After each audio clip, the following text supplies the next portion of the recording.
शिवरायांच्या पुतळ्या प्रकरणी उपमुख्यमंत्री अजित पवारांनंतर मुख्यमंत्री एकनाथ शिंदेंकडूनही माफी। नवीन पुतळा उभारण्यासाठी सरकार दरबारी हालचाली।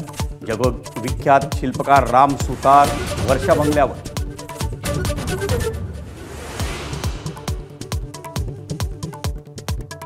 राजकोट किल्ल्यावरच्या शिवरायांच्या पुतळ्याची वर्क ऑर्डर एबीपी माझाकडे। पुतळ्याचा चौथरा सार्वजनिक बांधकाम विभागाने बांधला तर पुतळा बसवण्याची जबाबदारी नौदलाकडे।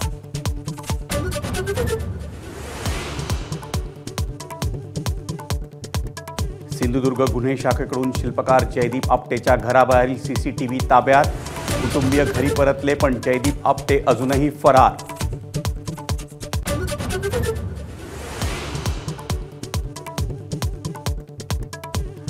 पंतप्रधान उद्या बदलापूरवर बोलणार का? उद्धव ठाकरेंचा सवाल। इनफ इज इनफ म्हणणाऱ्या राष्ट्रपती मणिपूरच्या वेळीही बोलल्या असत्या तर बरं झालं असतं, उद्धव ठाकरेंचा टोला।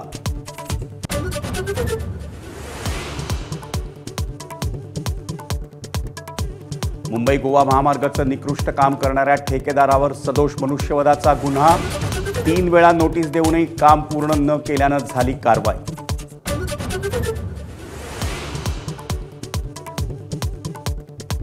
पंतप्रधान नरेंद्र मोदी उद्या महाराष्ट्र दौऱ्यावर। वाढवण बंदराचं करणार भूमिपूजन।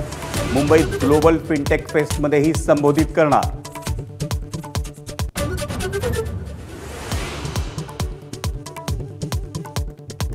डोंबिवलीच्या शांतिनिकेतन शाळेला वाहतूक कोंडीमुळे 2 दिवसांची सुट्टी। विद्यार्थी वेळेत न पोहोचल्यानं शाळेकडून सुट्टी जाहीर।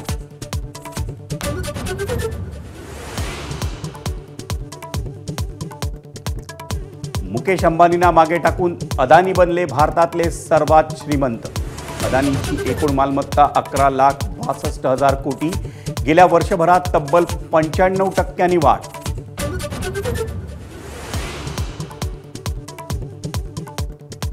जिओ युजर्ससाठी मुकेश अंबानींची मोठी घोषणा। 100 GB फ्री क्लाउड स्टोरेज मिळणार। येत्या दिवाळीला Jio AI cloud welcome offer.